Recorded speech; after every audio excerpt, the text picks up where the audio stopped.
It's a nice way. All right. Hey, folks. Welcome on into the Pegasus Actual Podcast. This is your host, Supreme Heretic. I'm here, as always, with our great panel, author Stephen Walton, Bear Nerd Fun, and, of course, my regular host from last season, Script Dr. PhD and Brian the Gravedigger. And we have Season 1, Episode 3, Bastille Day for you guys tonight that we're going to get into. But I think, obviously, we will go around the panel and sort of, just let everyone say hello and introduce themselves as we always do. And then we'll get into a nice little thing from, did we lose Brian? Apparently.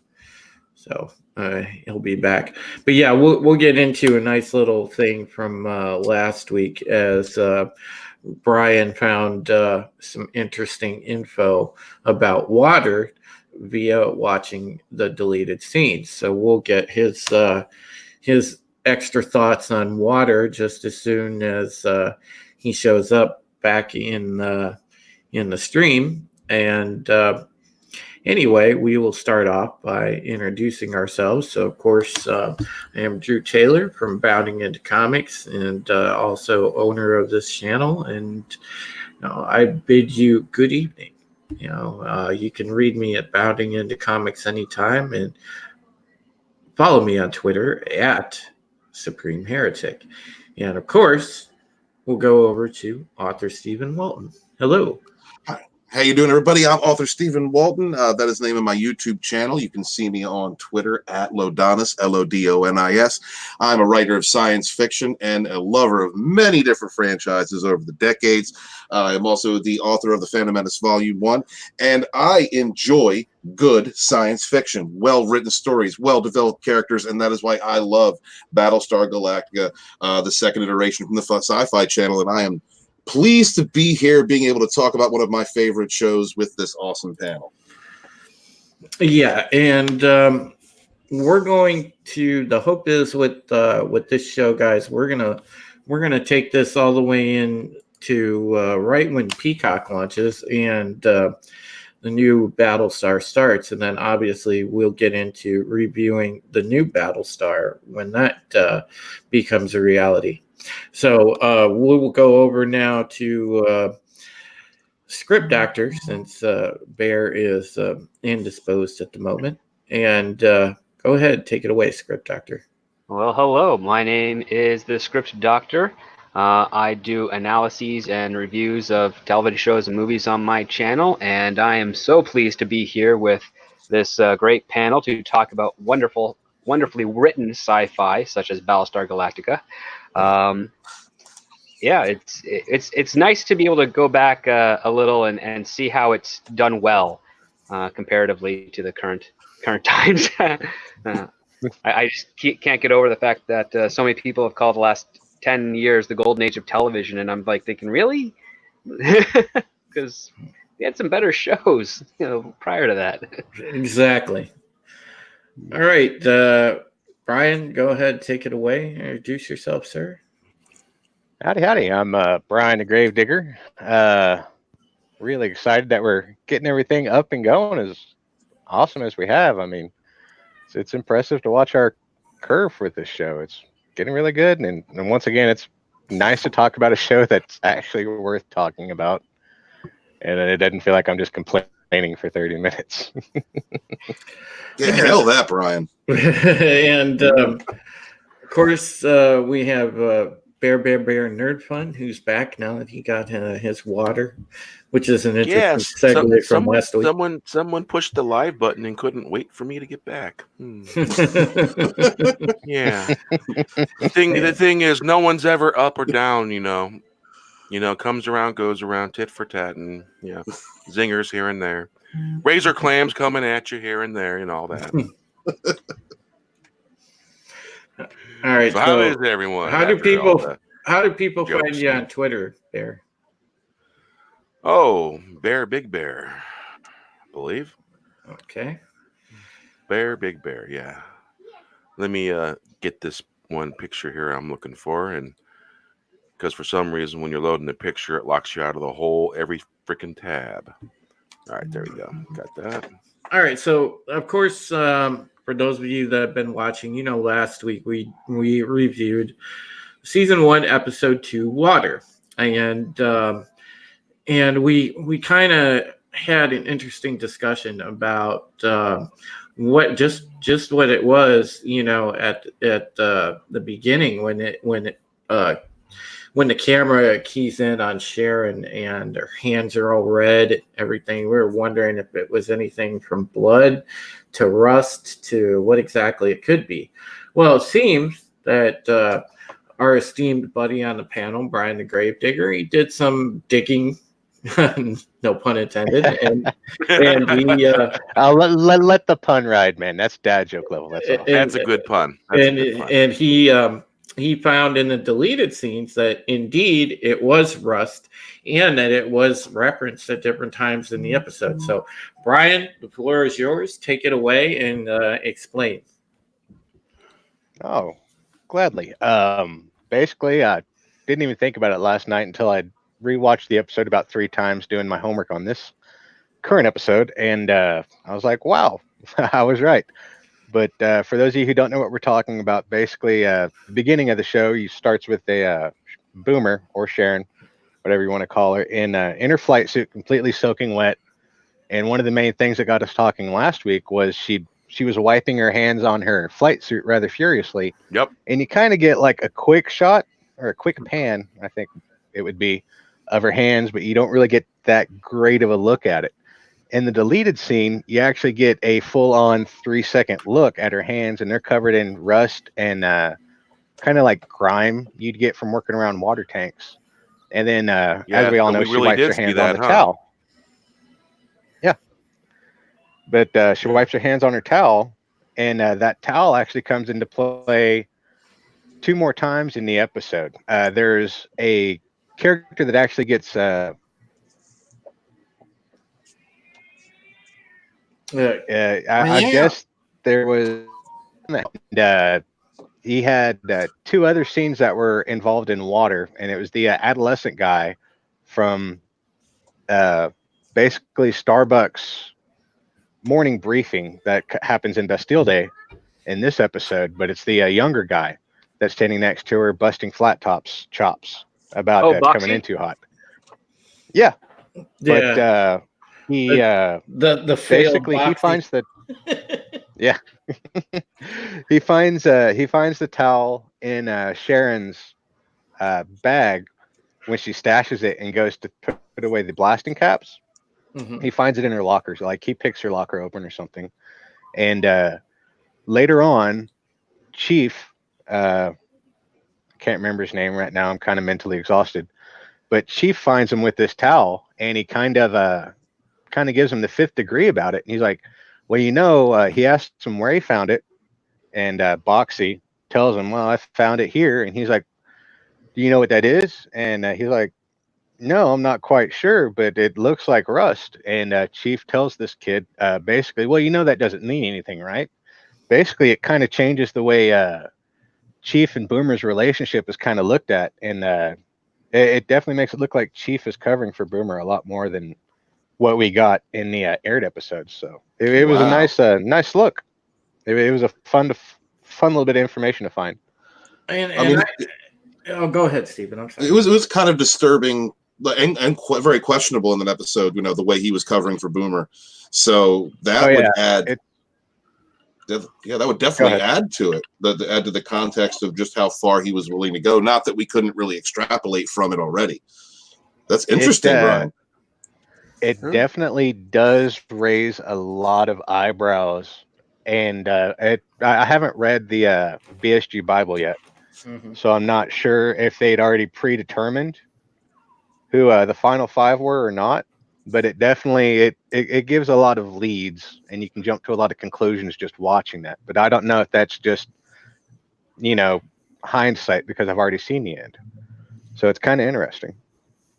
Yeah, and I think in an episode coming up, one of these times, guys, I am definitely just gonna sit there and I'll screen share and we'll pull up the whole BSG Bible and really tear that apart, because it's a fascinating read, because I have it, I read it. I appreciate Script Doctor tracking that down for me. So we'll definitely get into it one of these times where we just dedicate a full episode and we'll just like share the show Bible and sort of give our thoughts on it. But that'd be a great epilogue to this stream. Oh yeah, through all the whole series, yeah, an epilogue. Yeah, and that's what I was thinking, more along those lines of saving it till then. But the thing is what you bring up, Brian, I think that those scenes were deleted because of the fact that I think that they wanted the dynamic with Boomer, and because they were trying to set that sort of difference, that clear difference between Boomer and Athena, and the two different personalities. Yeah. I do believe they wanted to set up a slower burn for Boomer. And obviously with these scenes intact, it would have certainly accelerated the curve. So they wanted a slower burn. So you can see why they left them out. In all actuality. Yeah. Yeah. A lot of the deleted scenes that I'm seeing here, funnily enough, the only episode that doesn't have deleted scenes is Bastille Day. But a lot of the episodes I'm watching are very, Boomer Sharon is the main Cylon we know that's among the fleet at this point. And it's really interesting to see how much they cut out of her story. Like, you thought it was really, you thought a lot of it was focused on her just watching the aired episodes. Mm-hmm. There's so much more. I'd definitely suggest picking up the Blu-ray if you can find it. I was just going to ask that. Yeah, I'd love to screen share it with you guys if we have a chance, but I'm not going to do that live. We'll have to do that in a post or a preset at some point. Well, if it's publicly available, you can screen share it. If it's a leaked image, you cannot screen share it. Fair use, don't cover it. I have it. This isn't monetized, so we're not making money off of it. So yeah, I think we're okay. Yeah, because it's like thinking about future episodes. I don't want to hamstring that is also a good that's a good idea. but the thing is a lot of this stuff, and a lot of reasons why deletions were made on a lot of the episodes was it was funny. Stephen and I were on a panel earlier and we were discussing the new Picard. And the funny thing is, that show is all over the place. It's a mess with pacing because most of Kurtzman's stuff. I was on that same panel after Drew left. Yeah, exactly. And a lot of Kurtzman's stuff is a mess with pacing. You guys know that from Discovery. Well, now, you contrast it with the show like this. These guys took pacing very seriously. And that's why you see a lot of this stuff deleted, because it's stuff that would have taken plot points that they specifically wanted to be slow burners, and it would have accelerated them exponentially. So a lot of the stuff that was deleted was for that reason, for pacing reasons, really. And that's okay. I don't mind deletions in a case of that. When you have deletions, or cuts that don't make sense, like it's something like Kurtzman Trek, or you have it in something like Rise of Skywalker, then that turns out to be a hot mess, and that's just stuff being wasted on the cutting room floor. There wasn't a whole lot wasted on the cutting room floor here. It was the deletions were made for very specific reasons. Well, every time Go ahead. Script was waiting, I think. Yeah, sorry. So commonly when you're writing a show or television, there's you want to be concise with your word choice, but you also want to have playing the old axiom, better to have it and not need it than need it and not have it. And when it comes to hour-long shows, especially ones that are going to be on like network or cable television, cuts are done for time primarily. They're not really done to readjust pacing unless there's a screw up during actual production. It's all for time. And it's basically, does the scene give us any new information that we haven't already seen prior or we'll see later that's done more effectively? That's the only reason you do cuts on a television show. It rarely is it because there's like a bad shot was taken. They'll either reshoot it because they have insurance days for that. I'm kind of whistling as I'm speaking. I apologize to your ears. But mostly it's just a case of, okay, we have this shot that conveys this information that, Boomer is the one that has some evidence that she did the thing. Well, do we really need that? Well, no, we don't really need that. But it's okay that we have it just in case maybe during the editing process we think they have to. When it comes to Battlestar, so far of these 3 episodes, the only slow burn aspect is the stuff on Occupied Caprica, because that's all fueled by dramatic irony. Everything else it's not a slow burn. It's a very consistent, active story. We'll get into the show shortly, I guess. But when it comes to TV, things are definitely on the cutting room floor, but it's always for time. When it comes to film, it's always going to be the same thing. It's cutting for time. And as we mentioned with like the Rise of Skywalker, the pacing's all messed up because they're trying to get it down to under 2 hours and 15 minutes before credits. Mm-hmm. So you end up having like a mess of a pacing and a jumble of a narrative, which you guys have addressed, I guess, with Picard. So yeah, that's one thing that it comes in with post-production. It's rarely do they just cut scenes out for pacing. Everything on television is meticulously planned when you have a proper writing staff and production crew. When you have one that, like for instance, Alex Kurtzman, who just recently admitted he has difficulties maintaining continuity, which is an essential part of a writing job.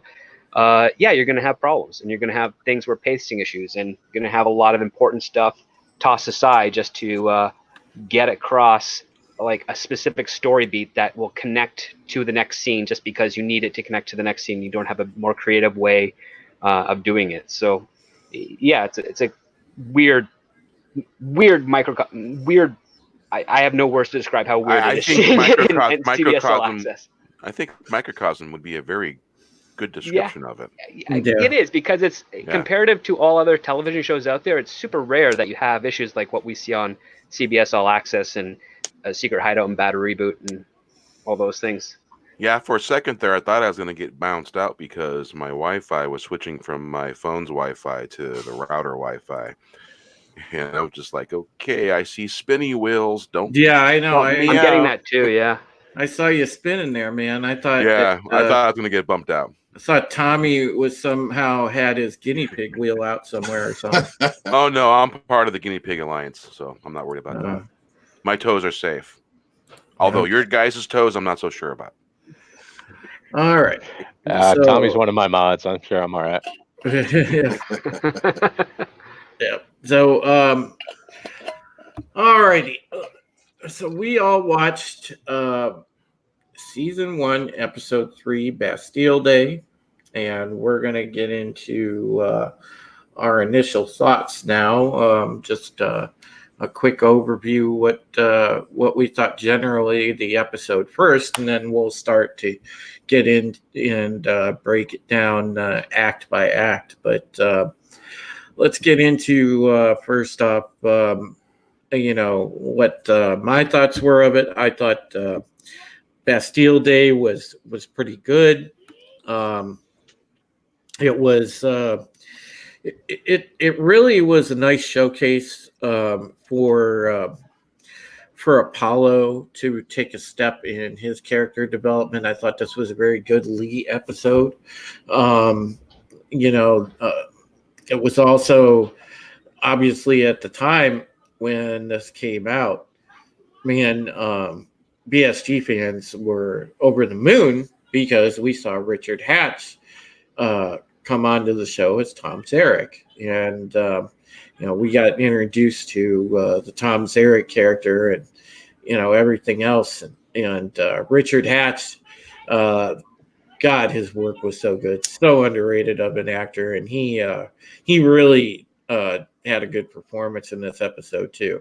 I thought Jamie Bamber and Richard Hatch both had outstanding performances in the episode. The other cast, did a good job of supporting and Phil here and there, which which was cool. But like I said, this episode to me really let the character of Apollo and of course Tom Zarek to shine. So I found it good. It went up and down and went and told the story well, I felt, for the entire length of the episode. And hello, Trace XL. Good to have you in chat. Hell. Um, so those are pretty much my thoughts. I enjoyed it. If I had gun to my head 1 to 10, I would probably say, to me, this was a solid 7. So, Steven, go ahead. Well, I know everybody's going to be covering the fact that Richard Hatch was on there. And one of the things I was saying before the show started was I usually binge watch this series. Well, since I initially saw it, there was every week, and then I binge watch it ever since. And now I'm kind of watching one episode every week, and I get to take it in. I feel like I'm getting more out of it because I'm actually having to wait that week before I go to review the next one for this podcast. And so this episode, I get to see the Apollo I grew up with, Richard Hatch, on the same deck plates with our new Apollo, Jamie Bamber, and I like both of these actors. It's wonderful to see them to see them together, to see the banter and the way that these two characters interacted. I like Tom Zarek. You're not supposed to like him, but I appreciate what the character is, its flaws, its motivations. You get a lot of you also get another aspect of what's going on in the fleet. This entire first season is just, most of it is one episode after the other of really going through the different dynamics within the different parts of the fleet.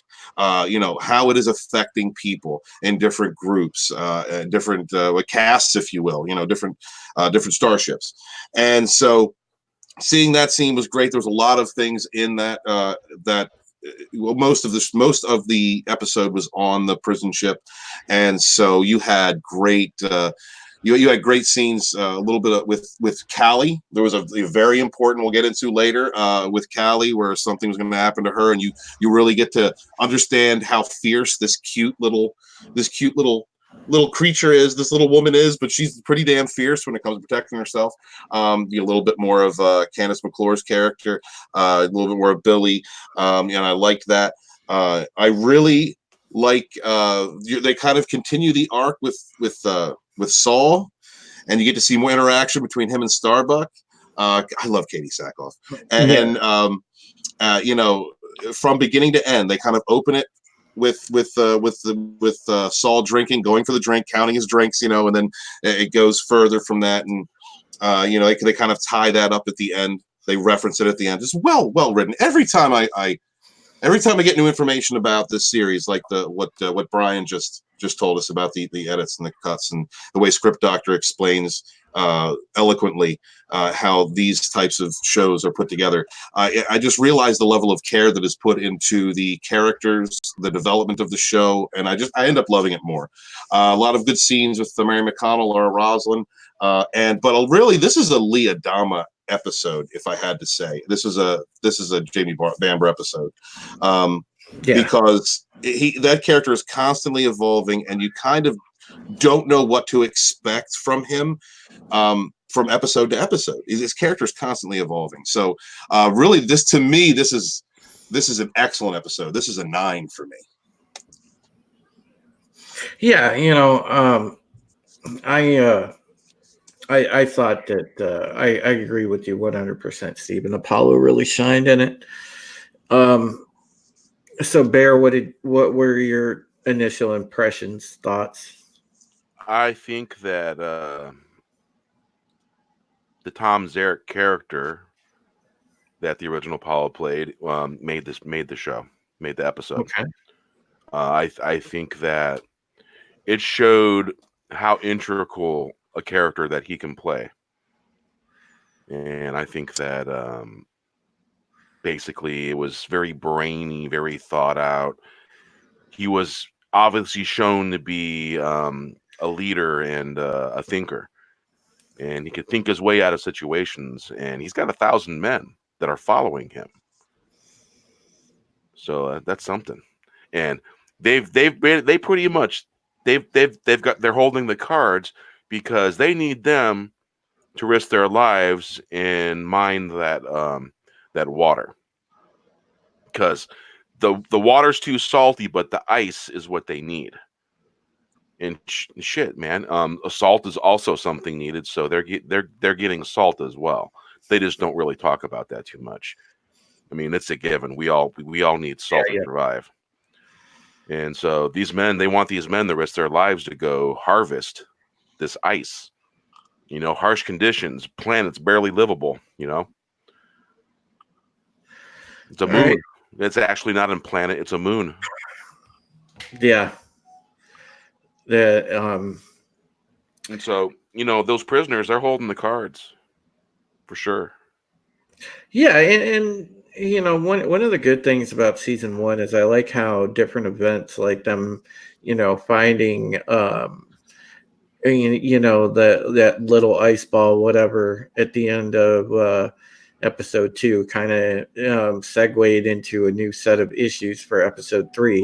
Mm-hmm. But you know, it was a direct result of what happened previously, and I like that because, like, you know, it's more believable. There's more immersion when, you know, events and you know, consequences spawn more events in a different set of circumstances and consequences, and this show did that, God, oh so well. Mm-hmm. Script actor, initial impression and overview. Well, I think Stephen, you'll agree with me in this, is that this episode is a perfect example that any aspiring writer should look at to how to craft a story. Mm-hmm. It picks up right, as Drew said, it picks up right where we left off with episode 2, and it presents a new set of problems. It also addresses the stability of the colony, the fleet, which is like shy of 50,000 people, and they need at least 1,000 to mine this ice. And I thought it was kind of funny when they were presenting, like, you know, the layout of the planet, and that, you know, Ty is talking about, oh, the salt water, we can't use salt water. I'm like, well, what about the ice? And then the guy's like, well, what about the ice? I'm like, well, obviously ice isn't going to have salt in it. You can't have ice with salt in it. Like, that's the whole, like, ice is always going to be pure water. You don't even have to do major attention to that. We can, I mean, at worst, it's contaminated with maybe a core sample of dirt or something, but like it's ice is ice. It's so I thought that was a little funny onto the side, but I really like the presentation of the problem, which is that they don't have the enough engineers that can safely do the job. So their next course of action is to do prison labor, which is very which is an allegory for what we do in the what we do in the United States. We have a lot of prisoners, incarcerated people who do very cheap labor for the state. So is addressing that issue, and I liked how the president was saying these aren't slaves. There's a compromise that we can make here, and Lee presenting a good one was amazing. The turnaround with Richard Hatch's character was brilliant, and it also shows how pragmatic he is as a character, because here's the guy who, as soon as they find out that they're the last set of survivors of the human race, he's like, okay, this is our plan. We're going to rally everyone together, and we're going to get our freedom somehow. And it's going to happen. We just have to bide our time. And we see that he has two motives. He has a very logical and acceptable motive for doing what he's doing, which is he wants an honest government, especially in a time when everybody's scavenging to hold on to survival. He thinks it's important to have an honest government. Now, what he really wants is just to go out in a blaze of glory, as Leah Dama says later on. But Lee is like, no, you're going to live up to what you promised these men, the prisoners that you convinced to be on your side. You do that because that's who you were before you were incarcerated. You're a person that had morals and convictions and a code, even though you're branded a terrorist. And I really liked how you saw how pragmatic Lee Adama was, because he's trying to figure out what Richard Hatch is doing so that he can get a couple steps ahead of him. and it's a nice little cat and mouse and a debate, and I just can't I can't express how well crafted, well written, and how clear all the motivations for every character that we saw in this show was. Like Commander Adama's motivation was just, get the prisoners to do what we want. And once they took over, he's like, okay, we got to free the hostages. Like, very simple, easy to follow, understandable thing. The president's like, I'm not negotiating with terrorists. I won't even like talk to them. We have a code that we have to follow through. So that's easy to understand.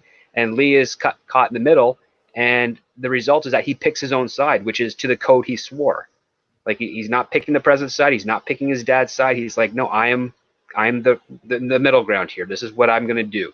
And whether my dad likes it or the president likes it is irrelevant. This is the right thing to do. And I love that journey for him as a character. It's the best direction for this show, as we'll see once it concludes. But yeah, there's a lot of stuff to dig in here. I'm just scratching the surface. I don't want to go on too long. No, hey, look, when you break something down, we love it, SD. You do a good job of framing it into the right words. So that's much appreciated.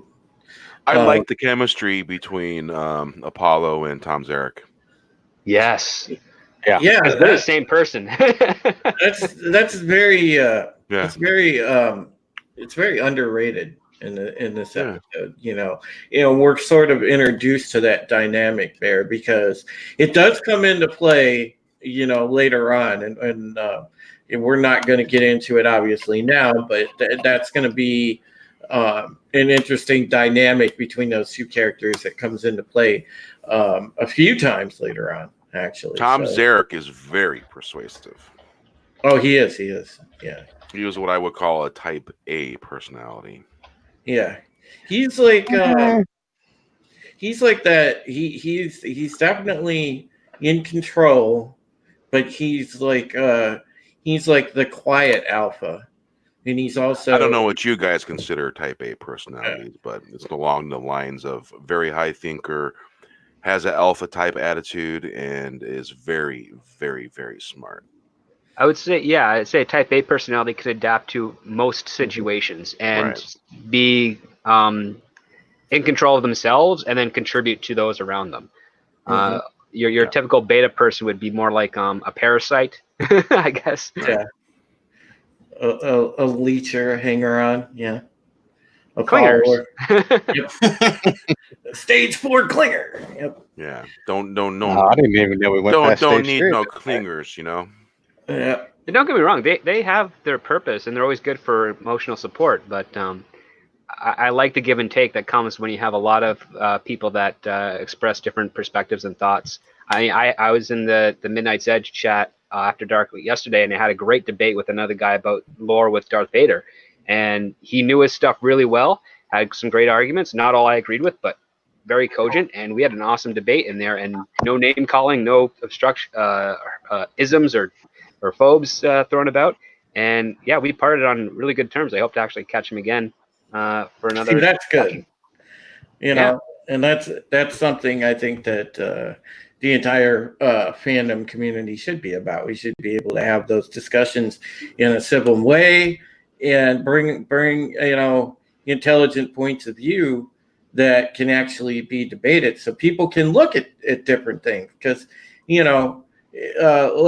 let's be fair, it's never fun to it gets stale sometimes when you're just sitting in the same mode of thinking all the time with everybody saying the same things. You want to hear different perspectives. Becomes a cult. Yeah. Exactly. Yep. Hey, I've been part of a cult. They were called the Grateful Dead. Obviously, you didn't drink the Kool-Aid, though. We drank the Yeah, Kool-Aid, but you man. didn't drink We drank Kool-Aid. lots of that Kool-Aid, but you see, that Kool-Aid was good. That was real Kool-Aid. A lot of Not sugar. that woke bullshit. Man, I don't think my Kool-Aid's working. I can't feel it. It was what you call electric Kool-Aid, just to be clear. And the Kool-Aid man brought it around, and it was a cool thing. Did he break through a wall to deliver it? Screaming. No. Oh, yeah. No. It was. He actually came through doors, and then the doors disappeared. All right. So, Brian, what was your Yes, sir. initial impression and overview of the episode? My initial impressions is if you're looking at this episode in the greater context of the whole season, this is honestly, it feels like one of the weaker episodes, just because there's not a lot going on, but there's a lot of character development. A lot of the guys on the panel have been talking about Zarek's introduction. One of the things I liked about it, having served some time myself, is it shows him as like it was said, a type A personality, but it also shows him as a broken person too. When he's having the argument with Apollo later on, so it gives him a starting point that he launches into later on. If you've watched the whole thing, but one of my favorite things is the Caprica scenes, because you can see a lot of the thinking, and it's really a lot of our first impressions of the Cylons, where they're out in the open and they're honestly like you see them scheming and working against Hilo and using Athena on Caprica. And it's the more I've watched this over the week, because I kind of do what I used to binge watch it, and now I restrict myself to that one episode every week. So I might watch that one episode maybe 20 times. But I've definitely gained a lot of respect for this episode, just for what you get to see and what's happening. You get to see Saltai taking out his anger on Starbuck. Sorry. And Boomer. Oh, it was interesting to watch the interplay between those two. They hate each other so much that they actually kind of love each other. It's just kind of interesting. You get to see people falling back into old habits, which is interesting, because I believe this is the one. No, in Water, Saul started drinking his whiskey again, I guess because of the water rationing. But in this, you definitely see him savoring it more. Yeah, appreciating it. He almost looks like a sommelier going after 1919 vintage or something like that. He's working the hell out of that little shot glass. I'll tell you what. Yeah, I can gained a lot of respect for this episode. I can appreciate a 19-20-year-old Scotch, Oh, Glen man. Morgie, Glen Single Libbet. barrel. Yeah. Yeah. I used to. Once a year on Christmas, I normally get a fifth of either 12-year-old or 18-year-old Glenlivet. Glenlivet's one of my favorites. Yeah, that's a good when one. it comes to Scotch. I'm not a Yeah. Cutty Sark guy, man. I tried when I was young, and I just could not get it. I don't think I've ever tried Cutty Sark. Isn't that a blend? Yeah, I believe it's a blend, but I was I 21 and didn't know any better. Yeah, I don't like blends. I like a single malt, unless it's a blend of some really good peaty, boggy stuff. That's back when the bottle was in the freezer and I was using ice. But, now I've got my granite whiskey stones, and I keep my bottle at room temperature. So Bear and Brian would have hung out with Saltai, is what we're finding out. Oh yeah, yes. Yeah, probably. Yeah. I did spend 10 years working in bars, so I come from that bust your ass generation, that kind of attitude. My dad was born in '39, man, and my dad had similar attitudes, and the men on both sides of my family had those attitudes. I'm kind of the same. I come from the work hard, play hard field of thought. If you bust your ass during the day, you deserve to relax. Oh, absolutely. As soon as the working day's done, open them beers up in the back of the hatch. Yep. Amen. Yeah, I did a lot of, man. But when I was 21, I quit drinking. By the time I was 21, I had drank my fill. I was done with it for a while. And I moved to Olympia, Washington, and this place, man, it's the land of milk and honey when it comes to microbrewed beers. And apparently now legal cannabis. But it took me a year to try every microbrewed beer. A whole year to try all of them. Because we got an East Side Tavern here that has every microbrew that you can think of that'll make your toes curl backwards. So yummy, so good. And about a year. Stop in there on Wednesdays and Thursdays, and I think Wednesdays was something. And it's when they were basically $1.75 to $2.75 a pint, and man, it's just good stuff. Good stuff. Yeah, it's kind of what happened here in Oklahoma. We went from only having 3-point, and we passed the laws for stronger beer, and we're actually able to get 6-point now. But we have locations called Bricktown Brewery where that's all they do. There's Yeah, I about think- like That's I think considered 20 light beer different where I am. breweries. I think Utah Well, was worse actually. Yeah, most of what They I'm had drinking 2.5 6.8. beer. Oh wow. Yeah, and basically in '98 I came off of the Other Ones tour, and I had 2 cases of Guinness, I had 2 cases of Bass, I had 2 cases of Heineken, and I had Sierra Nevada Pale Ales. I had 3 cases of that shit, and it took us 3 days to drink all that. Nice. They were so happy. They're like, "You got real beer." They're like, "We don't see real beer here very often." And that was in I think Cedar City, Utah, just outside, in the middle of nowhere. And you know, who knows? You find some hippies in the middle of nowhere, and you hang out with them and have a good time. You know. Speaking of liquor, this show starts out with liquor. Yeah, It does. Yeah, it does. It does. Yeah, it I'm starts sorry out for with the song. tangent, guys. Oh no, you're fine. You're fine. I just figured that was a nice segue Yeah. into Excellent segue. seeing Saul Ty going to his locker once again, as we've seen in the previous episodes, and delicately pouring his liquor into his cap. You know, 2 shots only. Did you notice the color of his liquor? It's the color of cognac. Yeah. Same color as cognac. And and that starts the day. That starts the day on Galactica. Him going and talking with Chief Tyrrell. Yeah, and he's in the briefing with the deck crew about what's Mhm. going on with the The water survey. Yeah. situation and the survey. And Yeah. Then he goes and tears Starbuck a new asshole. yeah. Well, there's some interesting events or interaction in that in the briefing room. Everybody knows that he's lit. And, it's everybody knows, and Oh, even Callie is trying not to laugh at it. Yeah, she's sitting there giggling. Right. And Chief is trying to be serious, but luckily, you can tell that they really don't like working with Ty.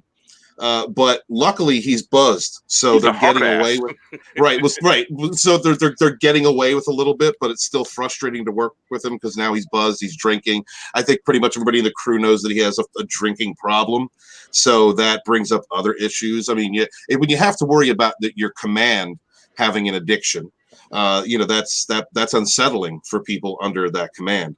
And so that conversation was strange but very telling as to how the characters interact, how Tyrrell and Callie look at Ty and how he interacts differently when he's had a few and he's gotten buzzed. He's not so hard. He's still an ass, but he's not, he's not belligerent. He's medicated on that alcohol. Yeah, he's Right. less salty.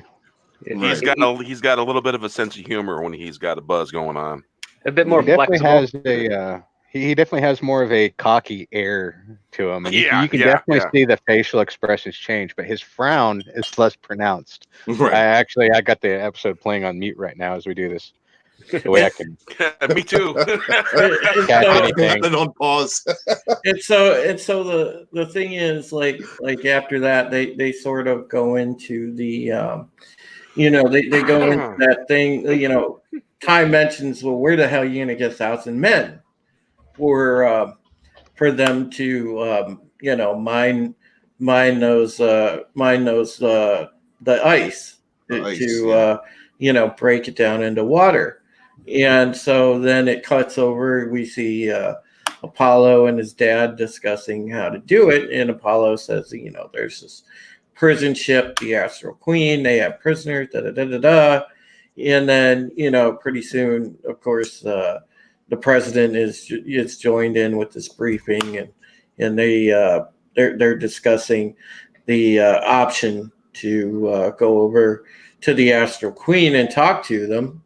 And of course, we see how adamant the president is on the fact that she's very adamant, no slave labor. I don't want this to be a slave situation. Essentially, and Apollo comes up with the idea, basically, like the furlough system and the points thing. Freedom points. The admiral, though, was he was like, look, these people were sentenced to hard labor. We can just throw them in there. He was. That's one confusing thing for him being the commander of the fleet. He doesn't really take into account the what's going on the other ships. Yeah. And it's almost like it went over his head that the guys were going back for their parole hearings. Mary McDonnell, that plays the president, I've always had a hard time watching her in TV shows and movies. And it's not that she's bad. It's not that I think she's bad. She's great. But she always makes me feel like she's saying it in her head first before she says it. And it drives me nuts. It drives me freaking nuts, man. Everything, and Dances with Wolves and everything I've seen her in, she looks like she's saying it in her head first and then saying it. And it makes me feel like I'm like carrying it in my head and outside of my head, and it drives me freaking nuts. What, does it feel like you're married to her or something? No, it's just it looks to me, and it might have to do with extrasensory stuff going on too, but it looks to me like she's always goes through her head, and it's visibly on her face. It's going through her head, and then she says it, and I don't know I find it very distracting. How dare she think before she speak, woman? What's wrong with No, it's just it's not that. Don't paint it that way. I know. But I'm serious. Professionally, it's just the way I kind of look at it, and that's why I said it. It's not that I think she's a bad actress or anything like that. I admire her. She's really good, and the part she plays is right on. But it's one of those things that's just like it's really distracting. To me, it's kind of cute. It's like she's perceiving what she is about to say before she speaks. She's checking her own logic or checking how she's going to speak to the people present. That's how I take it. Yeah. Like walking through her delivery. Yeah. Measuring her words. Mm-hmm. Oh, okay. Yeah, more mincing her words. All right. Yeah. But the thing. I was just wondering if you guys noticed that too. Yeah. I never noticed it, but to me, she'll always be stands with the fists. Like this was the first time I've seen her. This is the first time I've seen her, and like she could actually kind of take on a different role. That's how I felt. Even then, it does kind of feel the same though. No, I actually. She definitely gives off a lot of strength. She does. Absolutely, she does, and wisdom and flexibility. She learns from her mistakes, and she also. I feel like the character revisits her past to maybe find lessons that she had overlooked from the past. Yeah, I feel that way, especially in this show. Mm-hmm. So yeah, basically they decide to give this option a go, and so they figure out a detail to send over there, and it winds up being Apollo and Duala and Callie, and you see them go over there, and then the guards basically take Apollo to where he can publicly address prisoners, and he picks up the walkie and addresses them over the PA system. And then, of course, there we get our first introduction to Zarek. He walks out and, he basically says, well, we respectfully decline your offer, because Apollo basically offered them the chance to earn their freedom and such with the freedom points. But yeah, that's the big dramatic reveal where we first see Zarek make his entrance, and then of course we cut out, and there's the whole intro to the show and all that ding, ding, ding, ding, ding. Mhm. So Yeah, those staccato notes on the piano. yep. Yeah. So that's basically where we're at, and then you wanna pick it up after the intro. Somebody, Steven, go ahead. I'll pick it up after the intro. Oh Lord. This is I forgot which scene that was. That's Starbuck. There should be after the intro. They're talking in the on the bridge of the Astral Queen, and and Duala is kind of having a bit of a moment with Billy, like, "Hey, Right. Zarek's not a good dude." Right, because she was a Sagittarian, and Yeah. the Yeah, she knew who he government building was. that was bombed was on Sagittarian, and he was fighting against his perceived oppression of their people for centuries by the other colonies. And he has one view about it, and he's Capricorn. He's got this, and that's like the Washington D.C. or the capital, planet of all the colonies. So he has a certain point of view, a very republic point of view of what's going on, very governmental point of view.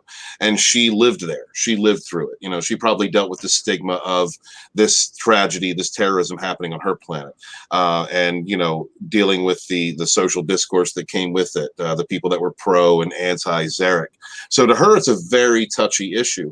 And Billy is so certain of himself and his views, and it really shows. He's trying to court her at this point. He's trying to date her, and so it's an interesting interaction between the two of them. It shows the strength of both their personalities, and when you look at both these characters, you see them as young, and maybe there's a weakness in the fact that they are young, but that argument, that debate in itself, really showed the inner strength of those characters in their positions and how they feel on this specific topic, and that they're not. Even though he likes her, he is not going to back down from something he believes in. And even though she likes him, she is not going to back down from something that she believes in. So that's an interesting scene, which leads into Apollo going out onto the deck of the ship, or into the prison section of the ship, and making his announcement that the president will give them freedom points if they choose to help in the endeavor of extracting the ice for water for the fleet, to the prisoners, and in hopes that this would be a way of luring them into helping, because they need a workforce. It's like they're stuck in this position where they can't expend military to go do this, because you need the military to be watching everybody, and you can't go out to the citizens, because right now the citizens are all panicking because they don't.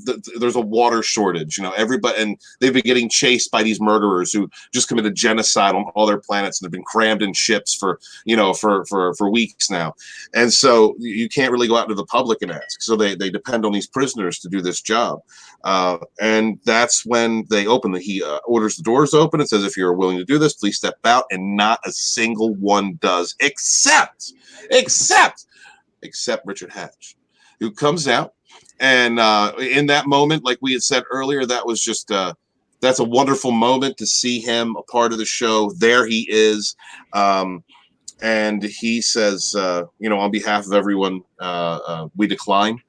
And that really starts this episode off. It really kicks it off to fans of the original series, like myself. It was good seeing him. It brings back those memories, and the interactions that begin to play out between Apollo and Zarek afterwards. There's a few scenes forward, but are really showing of the integrity of the character. It also shows Apollo's willingness to try and understand someone in a diplomatic situation, try to put himself in their shoes. He had read some book that Zarek had written. It was a rebellious book that had been banned in much of the colonies, including the campus that Apollo was attending while he got a hold of that book. But he tries to reach out to him in that way. I know that's a few scenes ahead. I'm sorry, I didn't mean to jump. But basically, in that scene, all of the prisoners are unified. You're looking at this group of people who have been stuck in cages. From what we understand, they were on their way to Caprica for parole hearings, so all of them had hopes of getting out. Next thing you know, there's a genocide, and next thing you know, they're just trapped in these cages. All these events have been going down, getting chased by the Cylons. I'm sure they've heard whispers of what's going on, and they're completely helpless, trapped, and from their perspective, trapped by the state like animals in cages, unable to defend themselves, to run, to do anything. And so Zarek they're uses in that. prison. Right. Yeah. Zarek uses that to unify them. Yeah, they're not even exactly. allowed to Hey, talk. you're forgetting when they first started talking, though. When Apollo and Tom started talking, and Tom says to Apollo, they call you Apollo. Oh, that's later. That's a little bit later. That's not too much later. Yeah, it's a little bit later. And a little bit later, but that is a cool scene. Well, Because the dynamic of that scene is absolutely brilliant because Yeah. it's Lee trying to appeal to Zarek to do the right thing to help the whole, which is what Zarek's entire modus operandi was for his own colony, was to help everyone that he felt was oppressed. And now he's like, humanity is technically oppressed by the Cylons. We're fleeing for our lives. We need everyone to help. And I like how Richard Hatch's character just manages to sort of turn that to his own advantage very gracefully, but like with that quick 90-degree turn, like he's just sort of biding his time with Lee, letting him spout his argument, while also bringing on his own counter argument, while all these other things in the back are happening. And then when that turn happens and the tides are switched, it's back to now Lee is having to try and negotiate with him for everyone else's freedom from oppression. It's great dynamic. Yeah. So coming out of the little caveat, the little conversation, about Zarek that Billy and Dee are having, we cut to Cylon occupied Caprica, which then it shows, you start to see the little bit of interaction between Hilo and Athena, and at this point, Hilo is clearly just sort of being toyed with by the Cylons. Athena is clearly, willfully a Cylon agent, and they're basically doing the sort of observing human behavior, human love experiment. Mm-hmm. And this is sort of the prelude to that, because you see them walking through the city. They have this interaction where they Athena, she's playing Boomer at the time. At least to Hilo, she's playing Boomer right at the moment. But she sees a corpse getting chewed on by rats, and she acts all freaked out and stuff. And you kind of see that dynamic when Hilo's trying to calm her down, something building there, and the trust being engendered. And then you see Doral and one of the sixes up on the top of the building observing them. And I like that interesting piece of dialogue where Six says, this is kind of heartbreaking. Did the people really deserve this? And then Doral says, well, we're the children of humanity, so that kind of makes them our parents. And in order for children to come into their own, parents have to die. I thought that was a very interesting piece of dialogue. Yeah. It's rather, what do you call it? There's a word for that. I'll think about it, man. I'll come up with it. Poetic? No. Psychotic. There's a word. Let me think about it, and I'll come up. Continue. and then it just then we cut to really the first interaction where Apollo is standing in Zarek's cell as it cuts back to the prison ship, and now you can sort of when Apollo steps into the cell and he starts talking with Zarek, trying to appeal to him. You see in the background this little plan starting to take shape. You get tipped off that the security guard's in on it. Well, it's in their eyes the way they look at each other. Yep. And so then the prison riot begins. This is where There's definitely respect in that guard's eyes for Zarek. Yeah. Yeah. And but this is pretty much that part when they have that conversation. Yeah, this is where they're talking about the book that Apollo read by Zarek. Well, before when they met, you're glossing over when they first met and they talked to each other. And Zarek mentions the fact that Apollo is one of the gods, Lord of Kobol. You must be a special man to be called the god. And Adama just said, "Oh, it's just a stupid nickname." And it's not stupid to Tom because he takes it serious. He goes, "The son of Zeus, good with how, god of the hunt, also a god of healing, now a god of reconcile. Those two opposing forces, but a mortal has to pick one side or the other." Which is foreshadowing. Mm-hmm. Yes. Yeah. Yes. Right. It's like this is basically he's hinting at he's doing something basically that he doesn't want to do, and he's going to do this. He's giving him, it's like, hey, I have a side. Which side are you going to be on? And his father said the same thing to him earlier, and he said, "I didn't know we were." And Apollo said, "I didn't know we were choosing sides." And his dad said, "That's because you haven't chosen."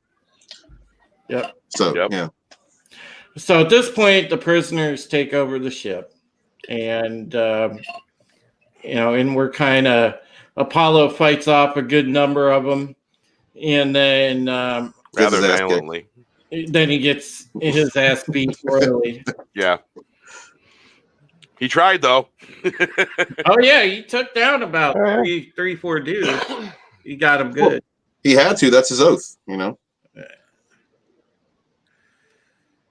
mean, he had to fight. That's his oath. Really, the whole episode is about his standards, his morals, his beliefs. So he couldn't just sit in that cage and, like Tom said, and just wait. It'll be over soon. He's not going to be able to do that.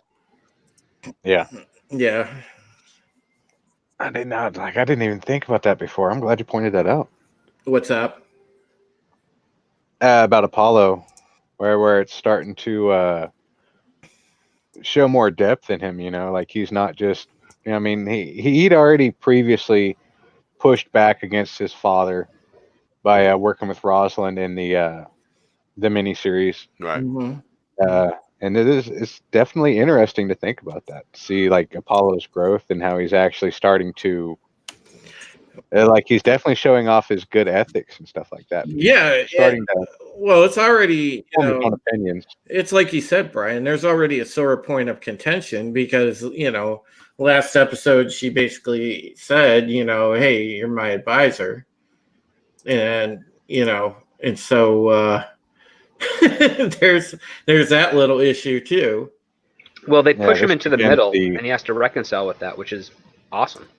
Yeah. Yeah, it begins the strain on him and his father's relationship too. Oh yeah, yeah. Because I'm 90% sure in this episode it's where Adama, the commander, actually tells him, "I don't have anything to say to you." Yeah. And he's like, "Even your lead pilot," and he's like, "No, I don't have anything to say to him either." And like that's perfectly military for. I mean, like they're stuck in a stressful situation. Yep. And we have to make the stuff work, but that doesn't mean I have to talk to you. Mm-hmm. It's definitely interesting.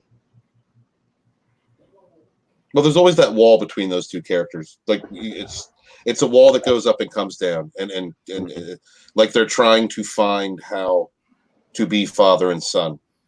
Always, it's just, there's always that separation between them. So the so you get basically this scene now too, and we don't want to really skip over this one where Baltar and Yes. Adama are about to talk about this. Before this, though, Starbucks given a flight briefing, and she's got the shitty version of Boxy standing in there for some reason. I mean, Right. this was such a forced character. This was the only thing. Like, if I had to nitpick season 1, watching it over again, like, I am so glad eventually they realized that this kid wasn't working. He was just like sticking out like a sore thumb. Yeah. They didn't have a purpose for him. That's the problem. Yeah, there was no purpose for the kid, and this wasn't gonna. He went by unnoticeable. Yeah, to me. exactly. Yeah, if I ever get a chance to show you all these deleted scenes, he's kind of a terrible person. Like, he's breaking into everybody's stuff, and He's the cliche trouble kid. Yeah. Yeah, he's the like Boxy the dick.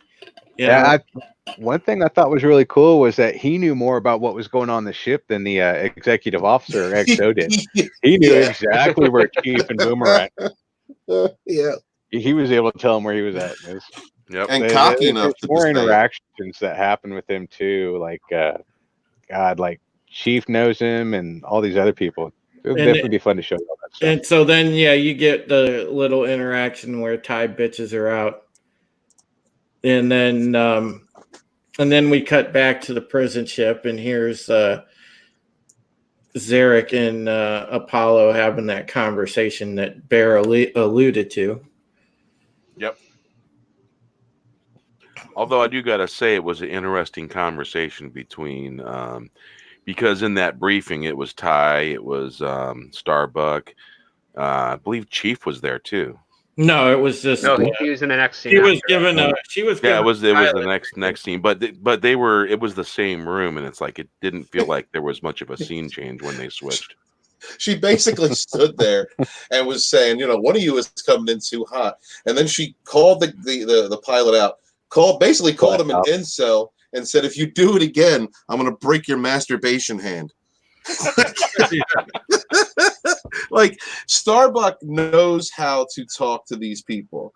And it's not the most professional way. It's not what Lee would do when he's up there. But it gets the message across, yeah. Right. And in a way that, is not, she is reprimanding, but she's doing it in a way that everybody can kind of laugh it off, and the person being reprimanded can understand, okay, I get it. And so it doesn't really demoralize anyone. And that's something that very ball busty. It's right, but it's something that Ty doesn't like. Ty wants balls busted, called out. Yeah, you are a moron. Anger. Well, he did lose his balls to his ex-wife, right? So I guess he needs to bust something. Yeah. Yeah, that's a piece of work. We'll get into that cuckery later. Oh yeah. Exactly. But that's usually the common thing when you see a guy that just gets off on, like, busting other people's balls. It's like, yeah, something's bothering him too. Oh yeah. It's a common human condition to when you have a lot of control in your professional life. Those are generally your guys, like, hiring professional BDSM mistresses and stuff like that. Yeah, exactly. It happens a lot more often than you'd think. Like, those are the guys that are like the feet lickers and stuff like that. So man, thanks a lot, Brian. Dude. Hey, if I Great don't social talk commentary by Brian the Gravedigger. It's awesome. Yeah, that was ace right there. Oh God, drop the visual, man. Oh. Hey, Dominatrix got to make money too. Oh man, Right? No feet pics in this stream. No. All right. Give us your feeties. Hey, you ever seen Ren and Stimpy when Stimpy clips his toenails and it's all pussy and all that?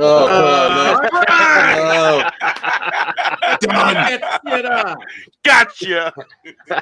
All right. So moving on, we get into the interesting, and I thought this was one of the key conversations of the series right here, because this sets up a lot. And it's a very short conversation between Baltar and Adama. And Gaius is basically explaining what he needs for the Cylon detector.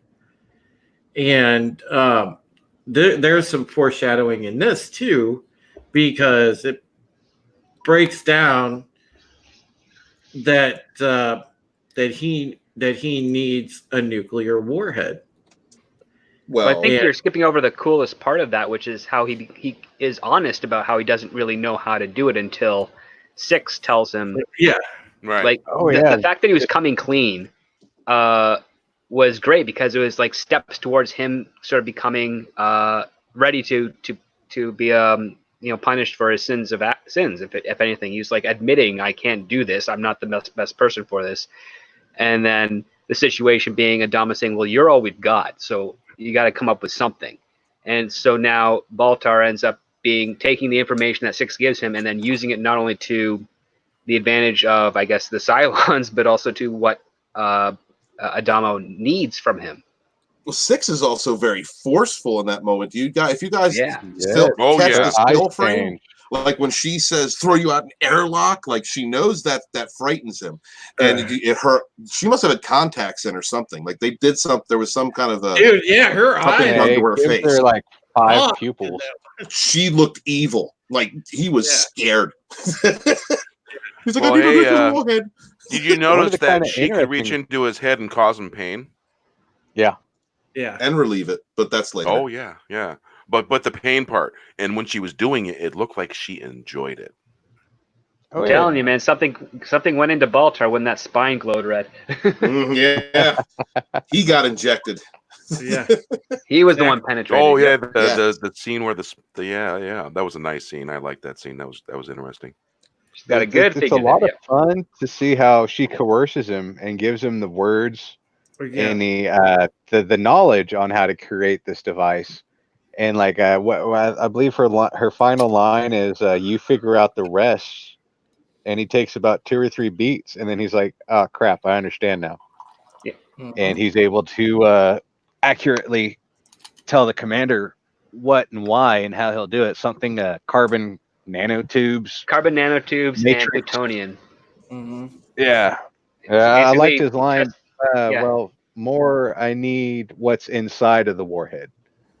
Yes. So it's a lot of fun to watch him whittle his way through his conversations as he's being led by the nose, and then suddenly have that aha moment. Okay. Yeah. She dangles a carrot in front of him. Yeah, she dangles the carrot in front of him, and then finally catches the carrot, and then goes with it. And then the detection process is the way he comes to the conclusion of it is great. Basically saying this is the way they determine between synthetic cells or organic cells. Organic cells will have a very different reaction to this radiation than synthetic ones. And it's something we also get a little bit of foreshadowing on the occupied Caprica for Athena. Yeah, that's exactly it. And I really think though, like just the nuclear warhead by itself is interesting, because that comes into play later on. Yes, it does. So yes. I'm not going to jump ahead. We're not going to jump ahead, Drew. We're not going to jump ahead, but that is a very all right. key. Smack your hand. So hard to pump the brakes with this show, man. It is. Oh my god! Such a we all great get show. so excited. It's awesome. Yeah. But anyhow, like we get into more action on the Astral Queen. Lee and Zarek are continuing that conversation, and then of course it's basically cutting between their conversation and then Baltar and Adama for a little while, and then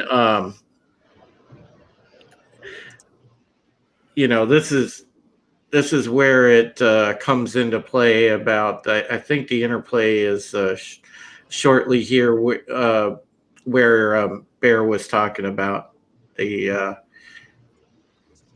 thing about him being the the son of Zeus. Yeah. But yeah, in between that, we see Ty sort of go down there and bust Boomer's balls, Yeah.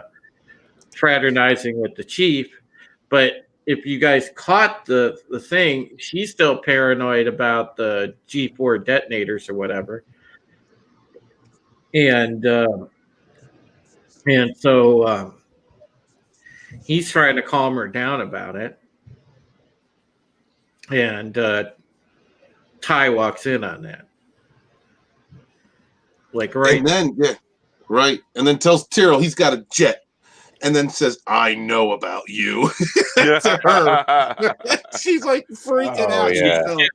At that very She's like moment. thinking, "Oh my God, he knows I'm a Cylon," but in actuality, he knows about their little rendezvous. Yeah, stop banging the chief. Basically, we let you get away with it when we were going to be decommissioned, but now we're serious, and you got to stop banging the chief. Stop it. And he says it with a half suffer. frown, half smirk. You notice he was frowning and smirking at the same time. Yeah, somehow. I don't even know how that's possible. He's That's definitely what I'm got a saying, bit of a man. shit-eating kind of a thing going. He's a cuck. He loves giving people shit. It's just what it is. He's my favorite, man. Like out of all the characters, I love him. He's one of the I love side Paul, people that He reminds me of the perfectly Sicilian boss I once had. Yeah. He reminds me of every bad manager I've ever had. Right. Not the good ones, Right. but the bad ones. So basically, he comes back to the CIC. Ty's walked back to CIC. Zarek has let out a broadcast into the fleet, stating demands, saying that they have hostages. So this is where we go with the sort of high drama of the episode, where now we have the hostage situation and they know about it. Yeah. But he was smart about it. His demands, like Tom is not stupid. That's one thing that you get out of this episode is, he may have some selfish motivations, but he's not stupid. He's a decent manipulator. By demanding that there be elections, he's demanding something. He's as if he is the fighting for every citizen in the fleet, as if he is a symbol of virtue. Something that even his detractors would have trouble attacking his character for, because that's what he's demanding. We uphold the articles. And if he dies demanding it, then he ends up proving himself right, and then creates chaos among the fleet. Right. Yep. Exactly. You know how I just found something kind of funny. It kind of speaks to Gaius's libido and the fact that he will chase any beautiful woman that walks or moves. And here's the quote. Kind of like most of us. Yeah. Lieutenant Thrace, good to see you. Yeah. Dr. Gaius Baltar says, Lieutenant Thrace, good to see you. Starbuck Coast, good to see you too. Gaius goes, really? Starbuck's like, no. Number 6 goes, oh. And then Dr. Gaius Baltar goes, I wonder if she's a real blonde. And then number 6 goes, I doubt it. I doubt it. Yeah, that was great. That's great. That was so funny. That's so funny. Yeah, because that's all he thinks about. That's all he's thinking about is getting laid all the time. Yeah, and she's in his head, and so she knows. Yeah, she definitely knows how to play him best. Yeah, yeah, and it also shows that, even though it plays back to the interaction in the previous episode at the when they were playing poker, or I can't remember the name. He was getting his assistant.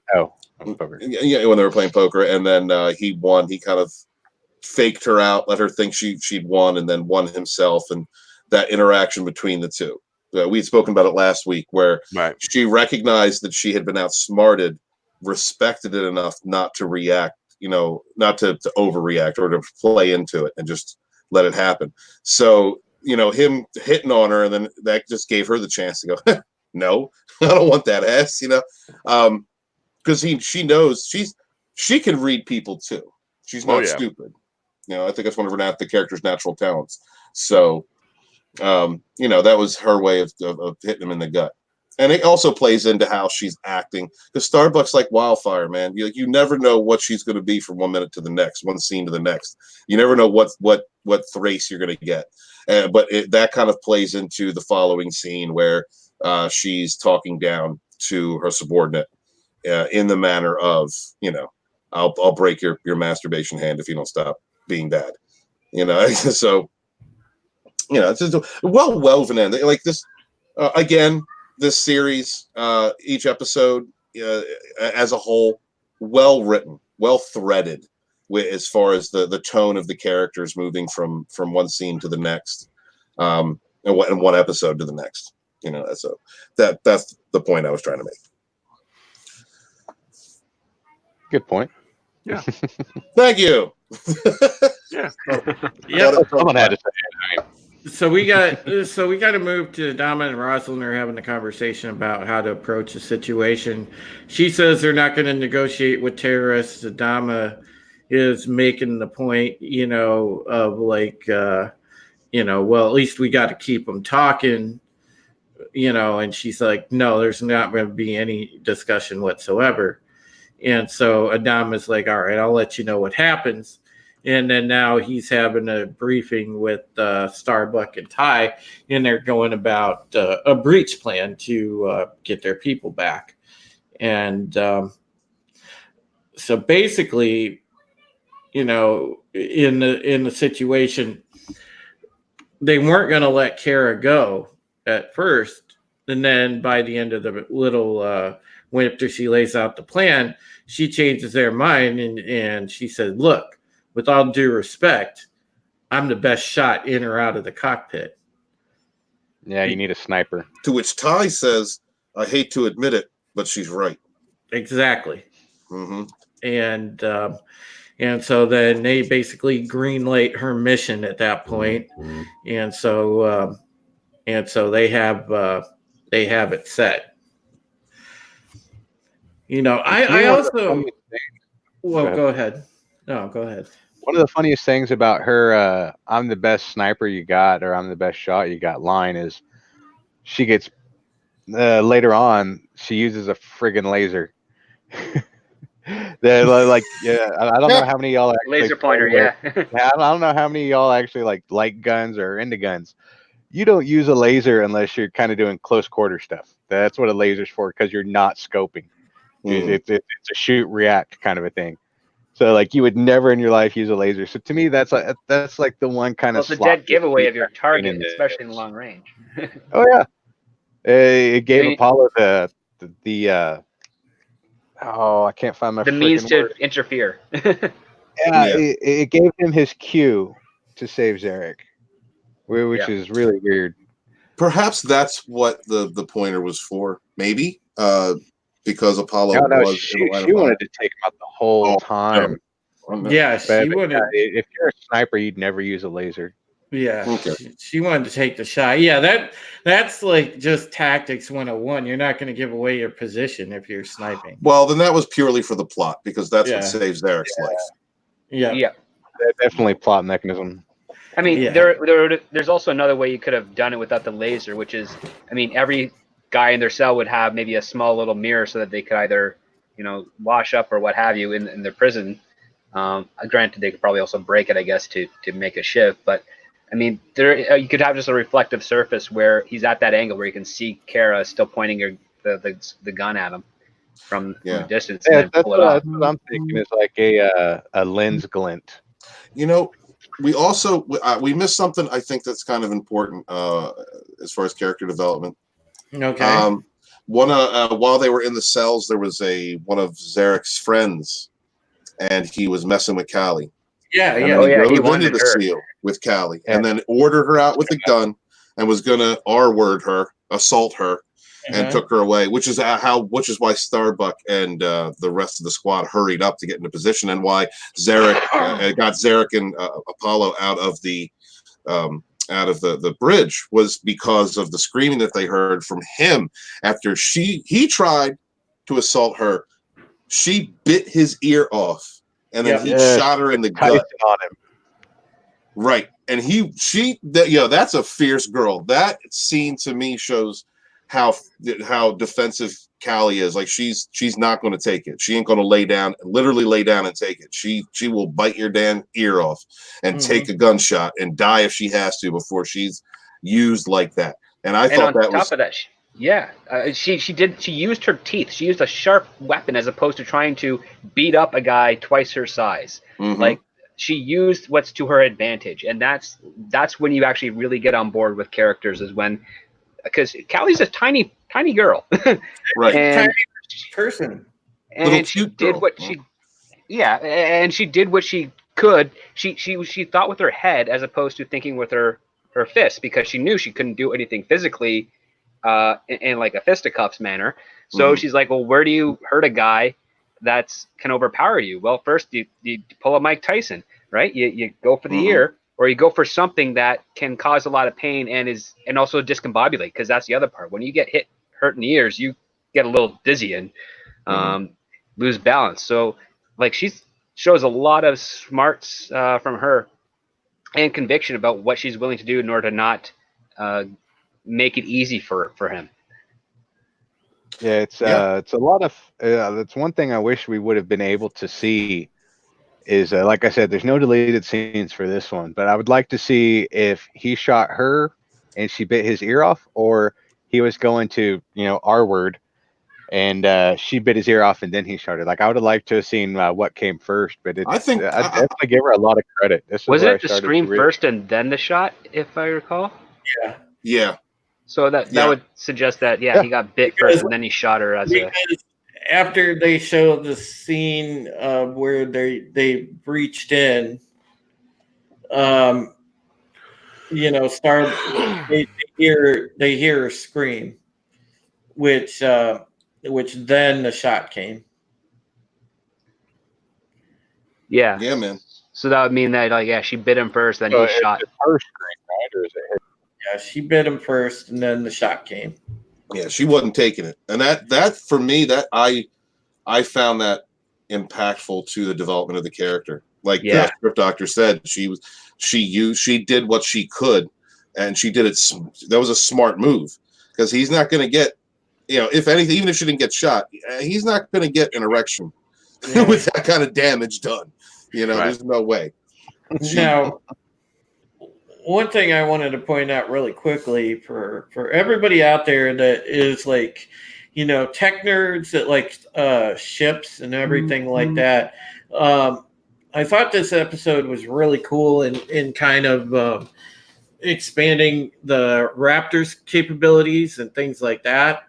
You got to see some interesting things. The Raptors, when they were docking, what their systems are for sealing and things like that. If Marines have to make an entry. So I thought that was really cool, because it's the first time we really got to see it in depth with the Raptors. So I was really happy with that from a sort of ship and tech nerd standpoint. And then of course, you go to what the guys are talking about, and we get our interaction. So this was a preamble to elections coming up, right?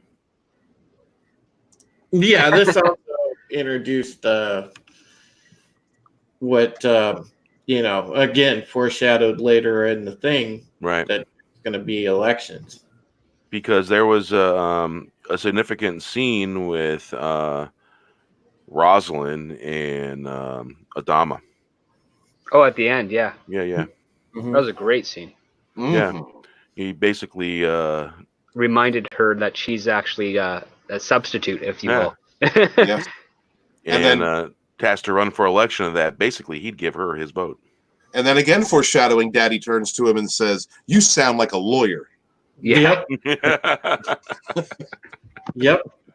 So many foreshadows in this one. Yes. It was good. Oh no! Like I loved all the setups that this show, this episode particularly had, but I also like how it resolved the issues and the problems that was also presented. Like, this is why I said at the start, like, this is a great template for for learning how to write, especially in a long form series. Like the short conflict is basically, okay, let's get need the prisoners as labor. That's this episode's real goal, is can we get these prisoners to do the labor for us, because it's part of their sentence anyways.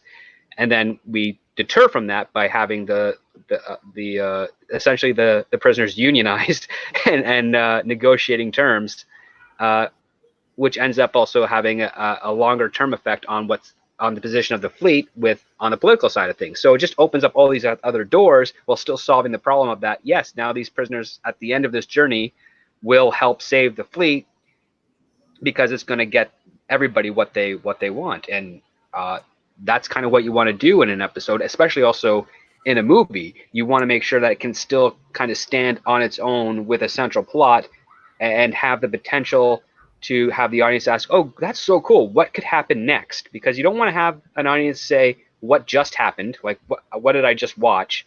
In a negative way, at least. You want them to say, oh, that's so cool, I like where all this could go. What could happen next? What if we put the characters in this situation? Or how they react in that situation? That's the standard for good writing and good storytelling, is to see, to ask the question of the potential, not to ask questions of what were they doing. Right. And unfortunately, that's what we've been getting recently in our science fiction and some of our regular entertainment.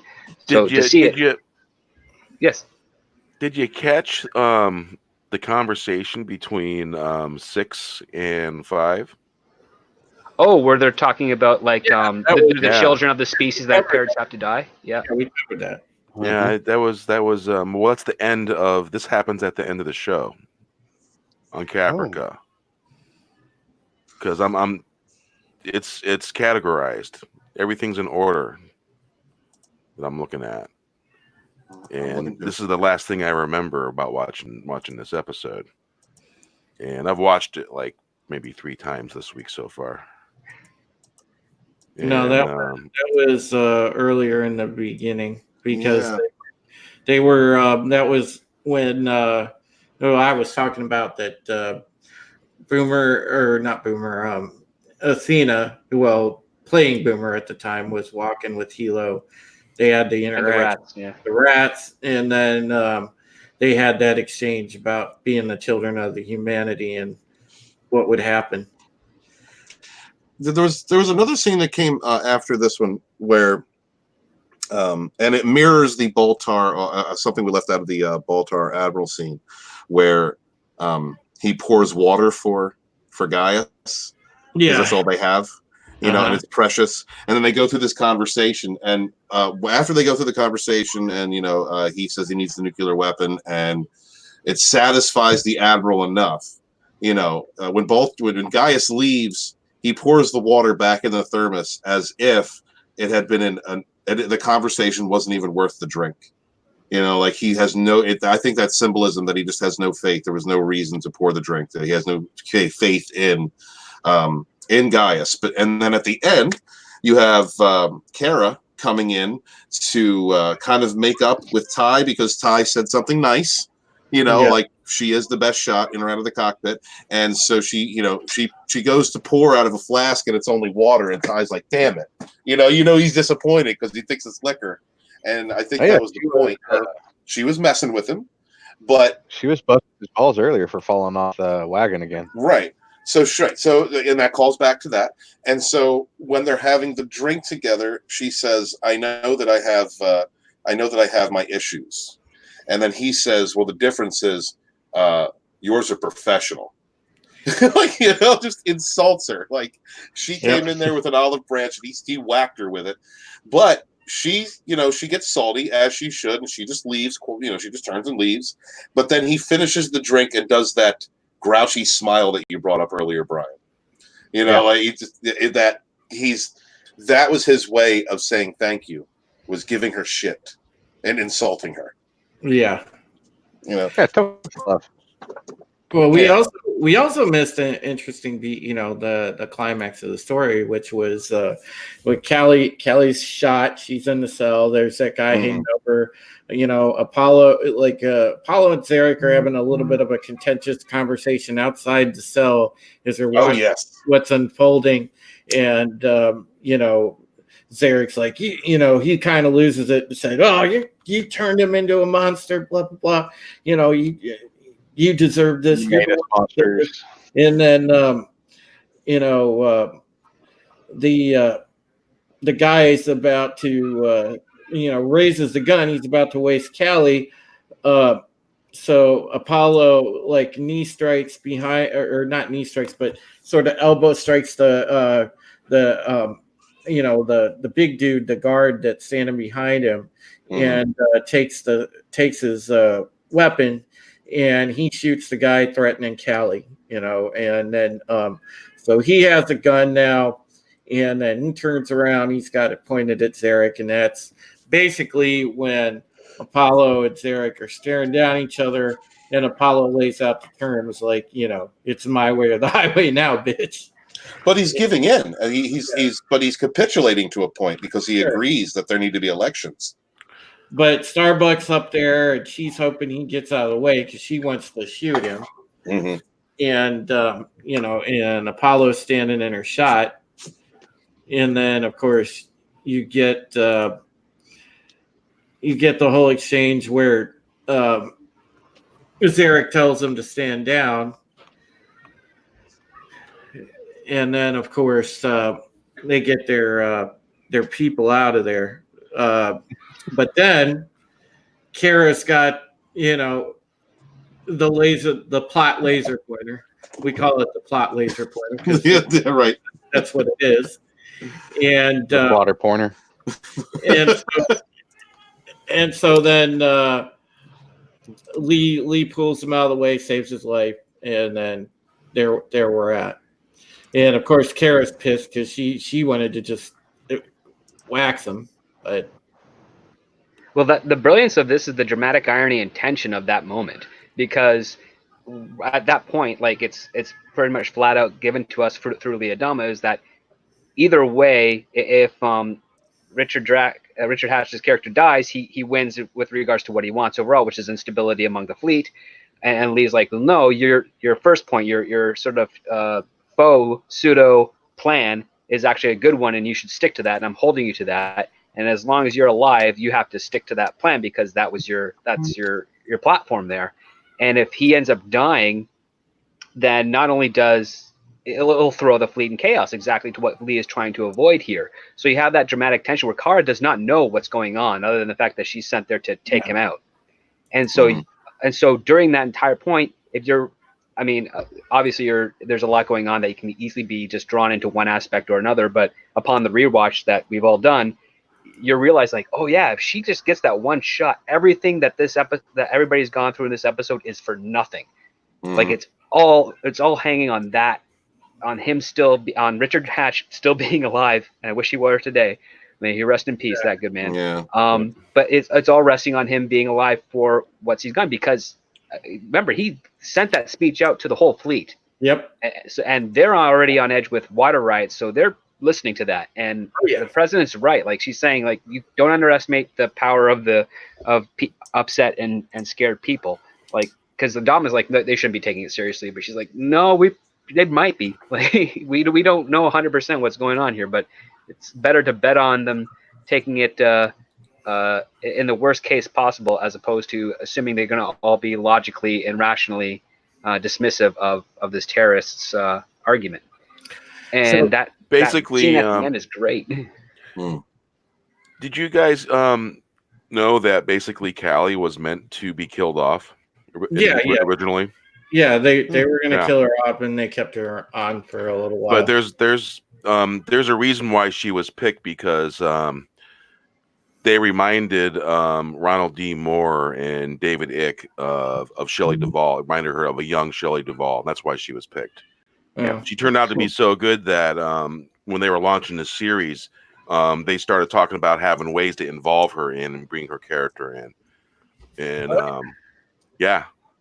Oh no, that happens every once in a while on a show. An actor or an actress will come on board, add something to the character that no one foresaw, and it just inspires the production to sort of keep on using it. It can work to the benefit, or it can work to the detriment, depending on where they take the character. Because in that scene where she bites the guy's ear off, man, Moore wrote she bites his ear off. And Icke and Moore, it's like, they're like, "That's so great." And there was an interview done about this, and I found it. And it's like, that's really cool. But That is so like cool. the original Because Red Callie's shirt. character is so depthful to it, Oh, yeah, I like her character, yeah, absolutely. and she could kick ass too.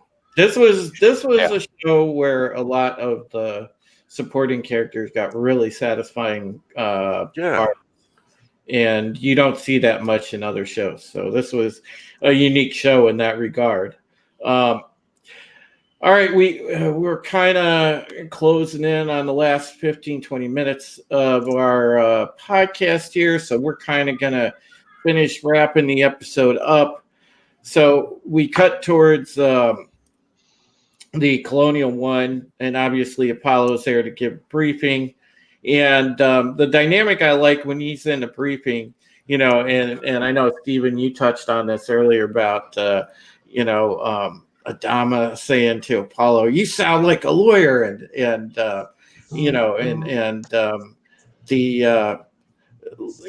Rosalind said something at the same time too, which was funny, and there's just that whole dynamic. It's just like, it's funny because, especially with what is going to play out later.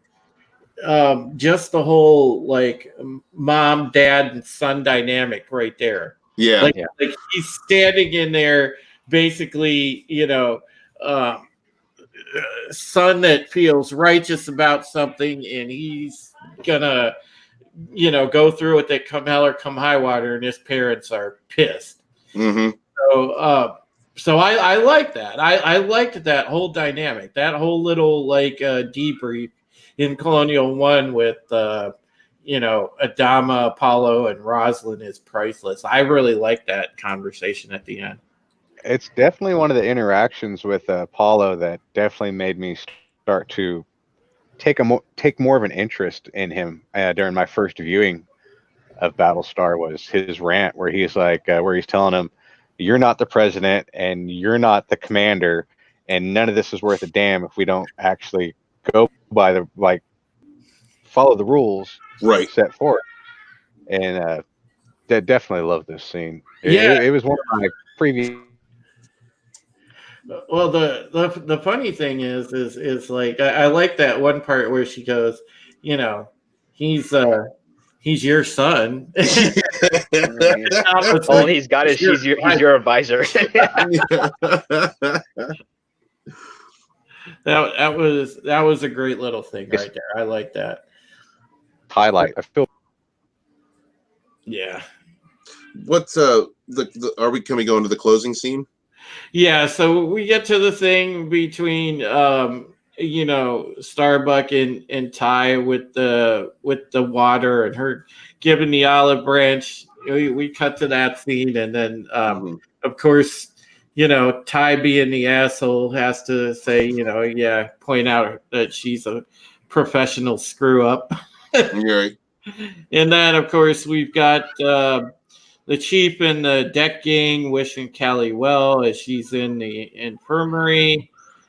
And then, of course, we cut to what's really the dramatic final scene, because this was a huge reveal in the show at the time, where Lee is on the Colonial One, and he has a conversation with Rosalind, and she goes on to reveal that she indeed does have cancer, and swears him to secrecy because she does not want it to get out to the fleet. Yeah. Because if there is going to be a re-election, that information will definitely compromise a lot of people's decision. Yeah. And so that was our big end reveal for the episode, was that Rosalind indeed does have cancer, because I know that she was getting, she got diagnosed with it in the mini, but nobody, it wasn't really brought into the fore too much until now. Right. And there was that we did skip over her asking for the doctor earlier on, but I mean, so We're That gonna doctor's got 50,000 patients. yes, that doctor. Yeah, and I can't wait till we see the doctor because I love the doctor. Oh, another great character. Yep. Oh, but It that's for reminds me of another time. something. Reminds me of something I've seen before, character wise. I don't even want to talk about him yet. Let's wait till he shows up.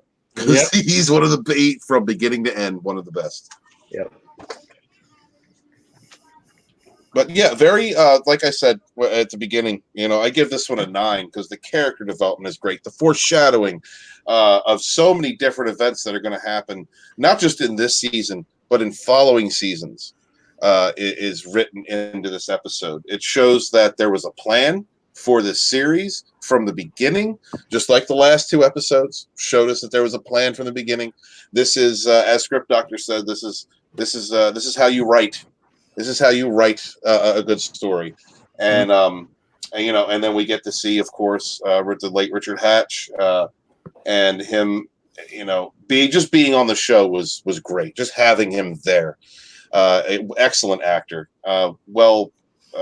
He should have he should have had more praise than he ever was given, as for his ability, and as well as many of the other actors. Like this is a great episode, in my opinion.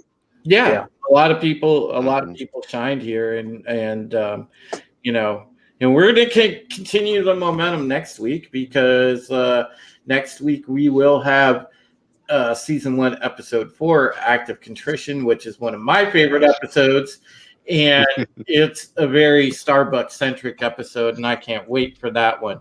But my closing thoughts on this one is I like Bastille Day. I think it was pretty good. Looking back on it, I think, Steven, you probably, I would bring it up to an 8 in my book. And so, that's my closing thoughts on it. I thought it was done really well. It's not up there like, I'm in awe of it like I am 33, but 33 is really good. God, you can't. This one The is dance is one of my favorites. Oh, that's way later. That is. Because that's real. That's something that actually happens on ships. Yep. So, okay, guys, I will go clockwise around the panel now. We'll get everybody's closing thoughts, and then we're going to plug our channels and get out of here. And I want to thank everyone in the chat for hanging out tonight. I want to thank George Peter Gatsis for stopping in. I want to thank Orville Nation, my dear friend PJ, for coming in here, and Tommy for modding, and Field of Hatred for stopping by earlier, Trace XL, everybody that's hung out with us tonight, man. It's been really good. So without further ado, let's go on with our closing thoughts and let everybody plug their channel. Steven, go ahead. Well, I pretty much said everything. I actually said my closing thoughts mostly. I still stick to everything that I said. There was also a lot of good character building with my future ex-wife, Candace. Not a lot, but she was, but enough that was satisfying. I really enjoyed that actress and her part, and all of the actors. Again, wonderful job. This is how you write. This is how you write drama and science fiction, and character building. Great job to the entire cast and crew. You can find me at Author Stephen Walton, my channel on YouTube. I cover pop culture topics. I was doing a lot of Star Wars, but I'm going to be shifting into Star Trek because that is my one true love and passion. But I will also be here every Thursday with these fine gentlemen covering one of my favorite shows of all time, Battlestar Galactica. And you can find me on Twitter at @LoDonis. And hail to y'all. Thank you for being here. All right. Bear? Well, overall, I'll give the episode a 7. Okay. I liked the delivery. I liked how the chemistry was between Apollo and Tom. There was a lot of precedents set. Basically, it's set up that basically Tom's a genius and he knows how to make things happen. He's an organizer, and he's very smart that way. He knows how to motivate people and to get people to do things for him. Nice. Yeah. Okay. and go ahead and plug your stuff, plug your channel. Yeah, you can find me on Saturdays and Wednesdays on the Fourth Wave. Wednesdays we rotate. Times sometimes fluctuate. It's Ooh. anywhere between 3 and 4 p.m. Pacific Standard Time. And you can catch me on my channel, Bear Nerd of Fun. And we'll talk to you next time. Hail to the Fandom Menace and have a great night. Thank you for coming. We appreciate you in the chat. Thank you. All right. Script Doctor, quick final thoughts and plug your channel. Well, I really enjoyed this episode. I'm probably going to say more often than not throughout this entire podcast that whatever episode we're watching is probably going to be a great template for learning how to be a good writer. So I just want It to is. True. just want to give people a heads up. I will be very repetitious with that. You can find me over on Twitter at scriptdoctorphd. I am on YouTube at youtube.com/c/scriptdoctor. And you'll definitely find me here every Thursday with my best bro, Drew Taylor, and this wonderful panel of Stephen, Bear and Fun, and Brian the Gravedigger. So thank you so much, everyone, for joining us. And I can't wait to talk about next week's episode. And you'll definitely see me around wherever. My girlfriend told me she's got another 10 days of these night shifts for inventory stuff for work. So I will be available before midnight Eastern Standard Time because that's when I go visit her with some food. So Brian the Gravedigger, quick thoughts, final thoughts, and plug your channel. Quick thoughts.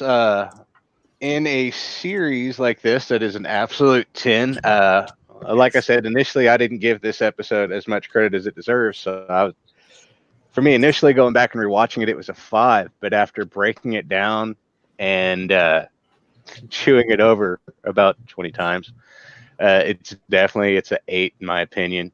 There's so much that can go unnoticed and so much nuance. One of the things I didn't get to touch on because I was having some connection issues was when Zarek is having his little rant about you made him an animal. It definitely shows that he has no remorse for the bombing that he did. And he's also very self-serving. Exactly. Definitely an excellent episode. I thank you guys for your insights because it definitely brought a lot to me that I didn't notice. If you'd like, you can find me on Twitter at DJ Brock Sheridan, and you can look me up on the YouTubes. On the YouTube. And on the YouTubes. Sorry, I'm so tired. I haven't eaten yet. You can find me on YouTube, Brian the Gravedigger. I got my custom URL up, so it's just YouTube/C/Brian the Gravedigger. I want to say hail to the chat, hail Tommy, everyone's favorite mod. I greatly appreciate all the hard work he puts in for us.